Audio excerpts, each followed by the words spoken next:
The Masters of Wisdom speak on the degree of vision attained by different messengers. The Bridge to Freedom Journal, March 1953. Lord Maha Chohan. Without vision, the people perish. This is a strong statement which embodies a cosmic truth. The vision always precedes the accomplishment, and it is to the men and women of vision that the race owes the impetus for its every forward step on the evolutionary ladder. The power of vision is a God-developed faculty which is not synonymous with sight. Even the animal shares the capacity to see with mankind, but only the consciousness destined for immortality in a God estate may develop and utilize the mystic power of vision. For the few that have the vision of God's design, there are the many who are dependent on their report, fashioning their lives, their religions, their politics on the inspiration of the visionaries of the age. Ascended Master Elmoira. As man purifies the energies of his individual consciousness, he is enabled to perceive the design of the universe more clearly. He is privileged to gaze upon the pattern and form of things to come. He is invited to see the workings of the universal mind of God. In such a man, the spiritual faculty of vision is awakened. Once he has been raised in consciousness into the realms of creative cause, he is imbued with enthusiasm and the positive joyous delight in the glories that the Father hath prepared for those that love him. Such individuals bring the report of these visions to the consciousness of their lesser-developed brothers and sisters and are wayshowers of the masses, inspiring them by their confidence, instructing them by their knowledge of what is to be, and protecting them from blunders by the constant upward look at the pattern, which only their purer eyes can see, shining in the celestial mind of God. Ascended Master Kuthumi. The development of any faculty is relative. The report of any one of the senses is only as accurate as the sensitivity of the instrument. A master musician is able to detect tones and shadings of which the average man would be blissfully unaware. So also, when the mystical power of vision exalts the consciousness of the neophyte, his description of the celestial sights he has witnessed is a partial truth. The reports of the visionaries of the centuries vary according to the development of the consciousness utilizing the faculty.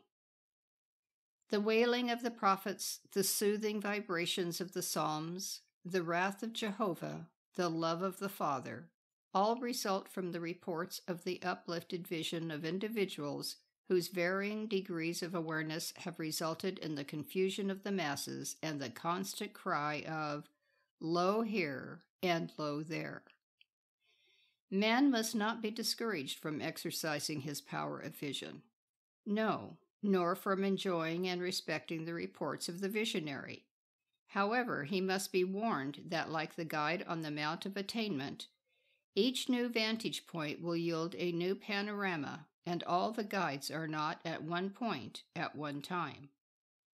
The particular guide whom a number of life streams are following in consciousness will perceive that portion of the path directly concerned with the progress and safety of his charges, and his vision will be sufficient for that group.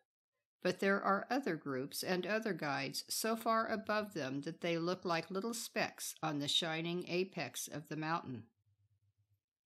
Ascended Master Venetian. Order is heaven's first law. In the realm of divine mind, everything is perfectly designed, planned, and executed. Truth is. The life streams chosen for their developed spiritual vision to transmute to the people a portion of things as they are, in divine mind, are destined to be the guides of certain members of the human race. Under the direction of members of the Great White Brotherhood, they developed the faculty of spiritual vision to a point where they are able to pierce through the blinding light of God's realm and see, though perhaps dimly, a fragment of the plan which can be incorporated into fact through the cooperation of those life streams which they have been delegated to guide. Grasping this blueprint, they interpret it to their fellow travelers, and bound together by the invisible bond of common interest and complementary vibrations, they set forth on the mystical journey toward individual attainment and cooperative service in the same cause while attaining. Ascended Master Serapis Bey. Be ours the fair vision, the fairer fulfillment. When an individual is privileged to utilize the faculty of vision and witness any portion of the God design, by accepting it into his consciousness, he is obligated by cosmic law to fulfill or externalize that vision in the sphere in which his awakened consciousness dwells. His usual method is to convey his mystic experience to sympathetic life streams, whom he endeavors to interest to the extent of their cooperating with him in the working out of the manifest expression of his vision. The clarity of this inner picture, his remembrance of its details, and the magnetic power of his own life stream will be the predominant factors in the success of his venture, whether it be the founding of a religion or a government, designing a temple or a city, building a boat or a bicycle. Upon the fulfillment of this vision depends his further opportunity to look upon the design for the kingdom. Ascended Master Hilarion. When a life stream achieves the spiritual vision necessary to look upon the very heart of God, such a one becomes imbued with a cosmic desire to externalize the perfection of the Father's will, and is dedicated to a cause which will engage the energies of such a one for perhaps centuries. Thus, when Saint Germain saw the vision of a planet inhabited by God-free beings and accepted that vision into his consciousness, he became responsible through all succeeding lives to convey that vision to his fellow men and imbue them with a like enthusiasm until one day the vision would be fulfilled. During each incarnation, a portion of the blueprint was recorded in the minds of men, up until the present day, when spiritual freedom is an adopted accomplishment in the consciousness of thousands, and it is only unfortunate that the ways and means of achieving it are still blurred by human prejudice. Ascended Master Jesus. We who have seen the glories that are prepared for the unfolding consciousness of mankind rejoice that the vision we endeavored to convey to our followers will before long reveal the truth that all guides upon the Mount of Attainment have reported truly according to their place on the path. Because some of us had already proceeded to a point where access to the fullness of God was more readily attainable, does not change the comforting truth that all roads to aspiration lead to the heart of the eternal. Blessed be every bold and eager son of man who has dared to stand on tiptoe, and through the mist of his own evolving consciousness to look for truth, and in the looking perceives it even dimly. Then, with abiding faith in his vision, he imparts it to his fellow men, and has the courage to set out boldly on the path. Ascended Master Saint Germain. Whose is the greater vision? Only he who has passed through the veil of human incarnation can see and know God face to face. Therefore, the ascended masters who have climbed the Mount of Attainment and ascended to God's presence from its blazing crest can best convey the vision of all truth to men. The long and arduous climb from the base of the mount has been accomplished through the kind and generous assistance of lesser guides who themselves perceived but dimly through the mists of their own consciousness. What appears as the fullness of the cosmic panorama of truth from the 500-foot level is but an infinitesimal portion of the whole as seen from the vantage point of, say, 1,000 feet further on the path. However, without the guide in the swamps at the base of the mount, the soul would never stand on the firm ground where the elevation first begins. Some life streams are content through centuries of evolution with the same guide, who is evolving just a little ahead of his charges, and who, his vision growing clearer, is their day star. This is good.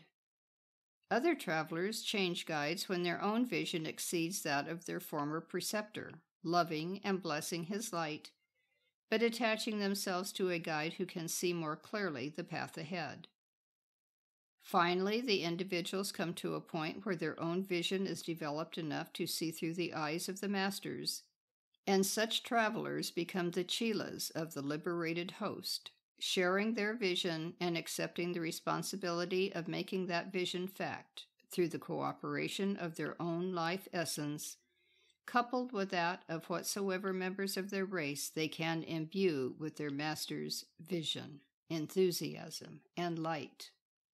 To those who choose to perceive truth unveiled, the masters come, and through the cosmic lens of their own untrammeled vision, the aspirant may share the divine image of God's plan, stepped down by their mercy to a point where it may be grasped and incorporated into the finite consciousness of the Chela.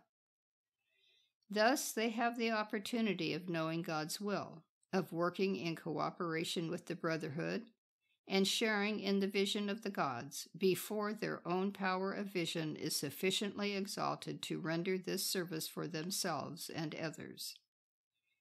The bridge is one way by which we share our vision with our chelas, and they share their life energies with us in cooperative service to the fulfillment of God's divine plan.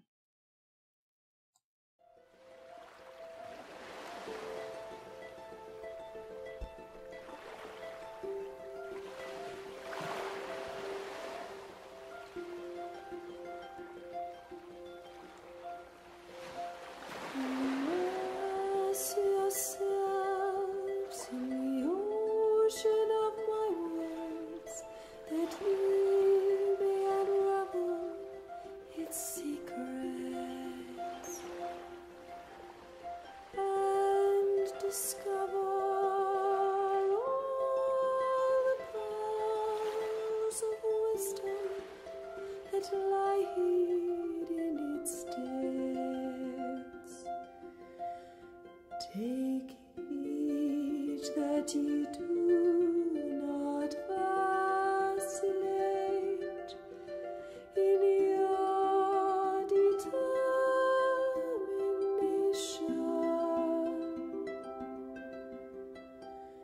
to